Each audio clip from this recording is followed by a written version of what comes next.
ladies and gentlemen.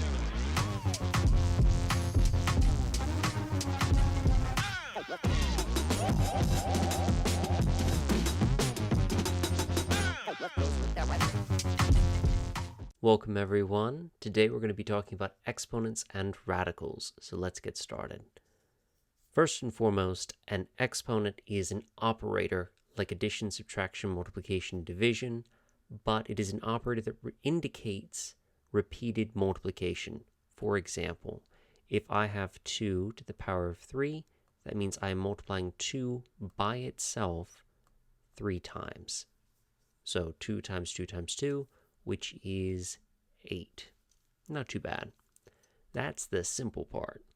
Now here's where you're going to get your flashcards ready. There are quite a few properties that exponents have. So let's go through them step by step. The easiest one of the bunch is if you have a number that is not 0 raised to the power of 0, that gets you 1. So 2 to the power of 0 is 1, 3 to the power of 0 is 1, so on and so forth. It works for negatives and rationals and irrationals. It works for every number except for 0. That's a hot topic, actually. The next one is if I multiply like bases together, I can add the exponents. So if I have 2 to the power of 2 times 2 to the power of 3, that is the same as having 2 to the power of 5, which makes sense. I have 2 times 2 here, 2 times 2 times 2 here, which means I have a string of multiplication of 5 2's if I multiply them together. Division works in a very similar way. Instead of adding the exponents, we subtract them. So if I have 2 to the power of 4 divided by 2 to the power of 3, that is the same as having 2 to the power of 1, because I have 4 2's being multiplied together in the numerator, 3 2's being multiplied together in the denominator, and if we cancel out all the pairs, one from the numerator, one from the denominator, we'll be left with 1 in the numerator. So, kind of cool. Next one is a little bit interesting. It doesn't come up as often, but still interesting to talk about. If I have 2 times 3 to the 4th power, that is the exact same as having 2 to the 4th power times 3 to the 4th power. Interesting. It's also the exact same as having 6 to the 4th power.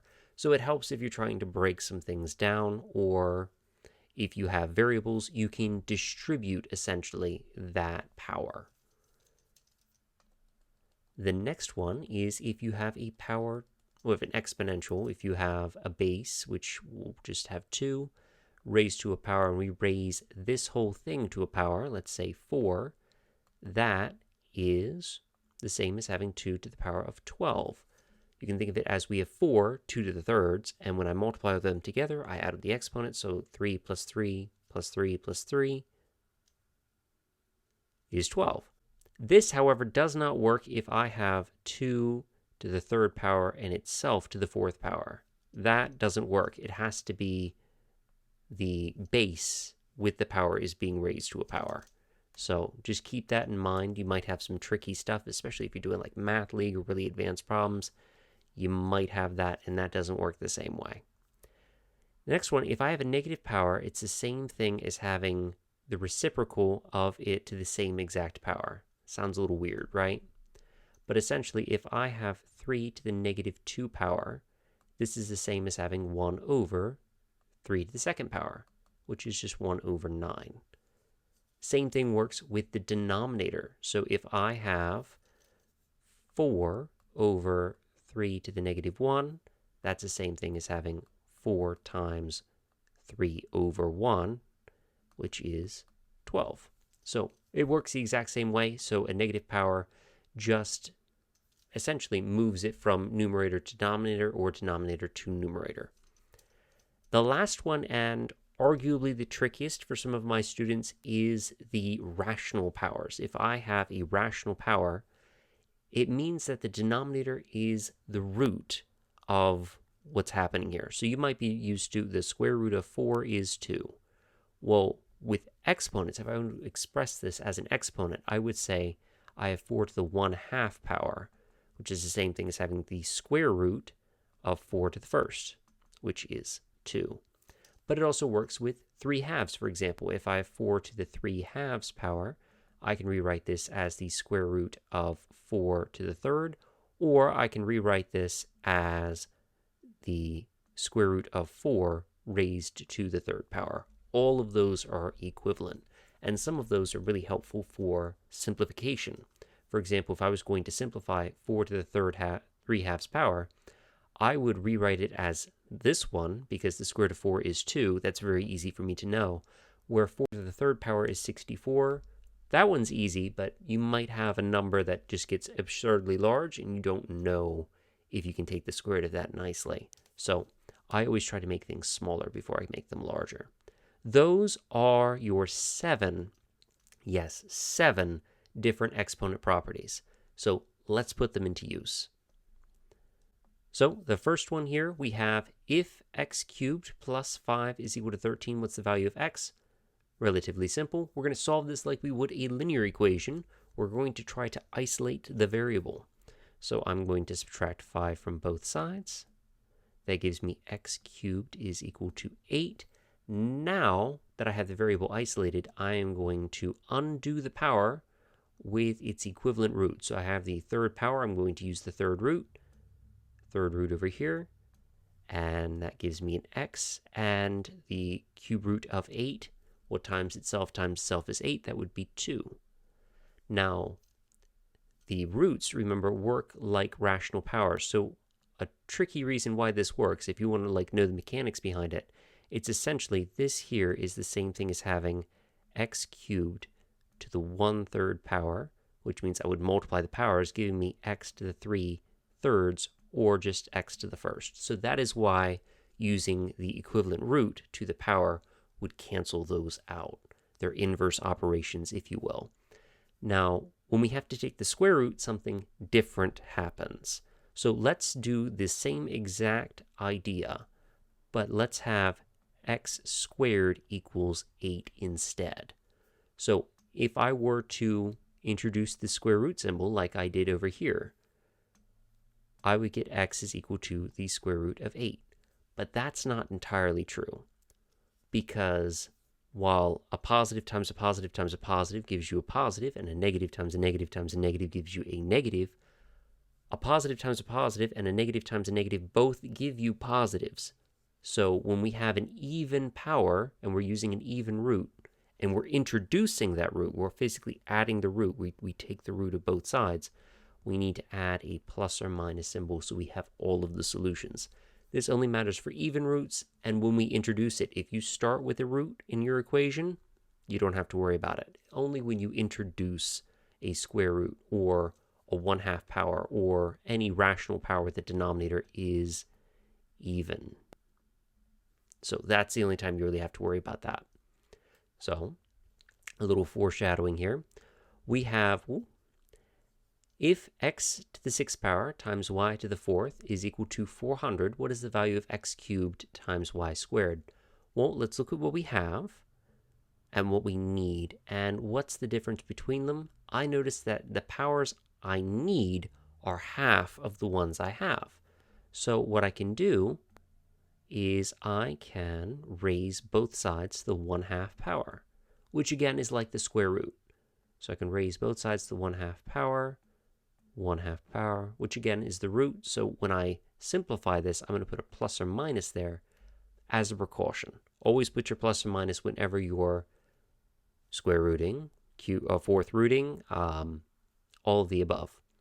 So this is quite nice. It'll be x to the 3rd, y to the 2nd. We can distribute that power.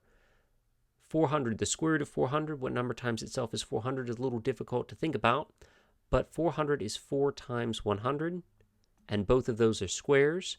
The square root of 4 is 2, the square root of 100 is 10, and 2 times 10 is 20. So the value of x cubed y squared is positive or negative 20. Not too bad. Now, if you have an equation where your variable's in the exponent, especially for a standardized test, many of them don't assume that you've seen logarithms, especially like the ACT, SAT. They assume that logarithms do not exist. In fact, in this little short series, I'm not going to be talking about logarithms. That's more of like a pre-calculus concept. So in order to solve this, we have to use exponent properties. But that also means that every time that you're given an equation on like an SAT or an ACT, you're going to be able to solve it without logarithms. They could make it easier, but you can use exponent properties to solve every single one of them. So if we look at this one here, I have to think about, can I rewrite the 32 as 4 to some power? And 4 squared is 16, 4 cubed is 64, so not easily. What I can do is I can rewrite both of these as powers of 2. 4 is 2 squared, and that would be raised to the 2x power, and 32 is actually 2 to the 5th power. Let's clean this side up here. When I raise an exponential to a power, I multiply, so 2 to the power of 4x is equal to 2 to the 5th. Now, I'm hoping that it makes sense if I have like bases on both sides of my equation, and the exponents look different, that those exponents would also have to be equal in order to maintain the balance. So we're technically not canceling out the bases, but you can think of it as we're canceling the bases out and rewriting just the exponents. But the reason why it works is the only way for this equation to be true is if the exponents are equal. Then we can go about this like normal, divide by 4, x is equal to 5/4. Again, not too bad. I'm hoping not too bad. Let's do another one. This one's a little bit easier because I can rewrite 9 as 3 to some power. So if 9 to the x is equal to 3 to the 5th times 3 to the y, what does x equal? Well, I can rewrite this 9 as 3 squared to the power of x. And I can actually simplify this in this step here. When I multiply like bases, I add the exponents, so 5 plus y. So this becomes 3 to the 2x, because raising the exponential to power means multiplying the powers. And then 3 to the 5 plus y. Now I can set the exponents equal to each other. So 2x is equal to 5 plus y. And quite simply, we can just divide by 2. That gives us x is equal to, we can distribute or you can leave it like this. You could say it's 5 halves plus y halves, or you could just say x is equal to 5 plus y over 2. Both of those are acceptable, depending on who your teacher is. Me personally, I accept both. Now, the reason why we didn't get a number again is because we have multiple variables and we're only solving for the one. So just keep that in mind. Sometimes you're not going to get numbers if you have expressions that you're solving for. This one is very similar. We have a's, b's, and c's. So we're going to get a equal to some expression of b's and c's.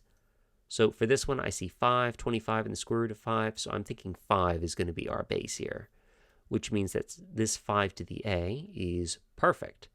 25 is 5 squared to the b power times, and then the square root, remember, is the 1/2 power. So this is 5 to the c raised to the 1/2 power. We can clean these up by multiplying those powers together. So 5 to the 2b times 5 to the c halves, and that's still equal to 5 to the a.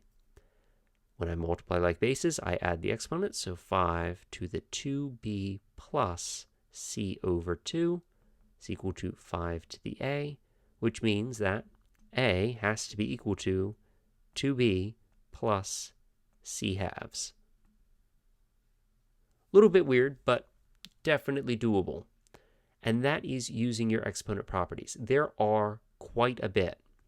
There are 7 here, and really it just takes a little bit of memorization and practice to make sure that you have these down and you can use them whenever the situation calls for it. So good luck with your practice, and I'll see you in the next video.